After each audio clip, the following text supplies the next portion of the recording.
నల్లగొండ జిల్లా మిర్యాలగూడ మున్సిపల్ కార్యాలయం ఎదుట బీజేపీ శ్రేణులు ఆందోళనకు దిగాయి. మున్సిపల్ కార్యాలయాన్ని అవినీతిమయం చేసిన కమిషనర్ను తక్షణమే సస్పెండ్ చేయాలని డిమాండ్ చేశారు. ప్రజలకు ఎందుకు అందుబాటులో ఉండటం లేదని కమిషనర్ను నిలదీశారు. సమస్యల పరిష్కారానికి వచ్చే ప్రజల పట్ల ఎందుకు దురుసుగా ప్రవర్తిస్తున్నారని బీజేపీ నేతలు కమిషనర్ యూసఫ్తో వాగ్వాదానికి దిగారు. మున్సిపల్ కమిషనర్ యూసఫ్ను వెంటనే సస్పెండ్ చేయాలని డిమాండ్ చేశారు.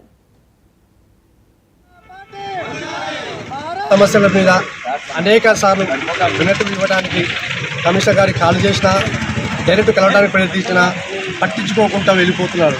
మున్సిపల్ కమిషనర్ ఇందుల మీద ఒక చిన్న చూపు వైఖరి ప్రవర్తిస్తున్నాడు. అనేక విధాలుగా హిందువులను ఇబ్బంది పెడుతున్నాడు.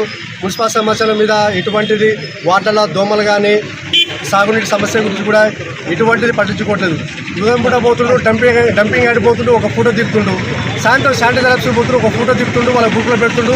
ఫుల్ టైం పనిచేసినట్టు ఎవరిస్తున్నారు కానీ మున్సిపల్ కమిషనర్ ఎటువంటి ప్రయోగం లేదు. మున్సిపల్ ఇలాంటి కమిషనర్ సస్పెండ్ చేయాలి.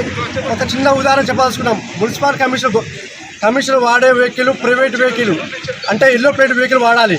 కానీ అతను వాడకుండా తన సొంత వెహికల్ వాడుతూ దాని మీద నెల 32,000 రూపాయలు అద్దెకి రుసుము చెల్లిస్తున్నాడు. ఇలాంటి కమిషన్ని ఖచ్చితంగా బర్తరఫ్ చేయాలి.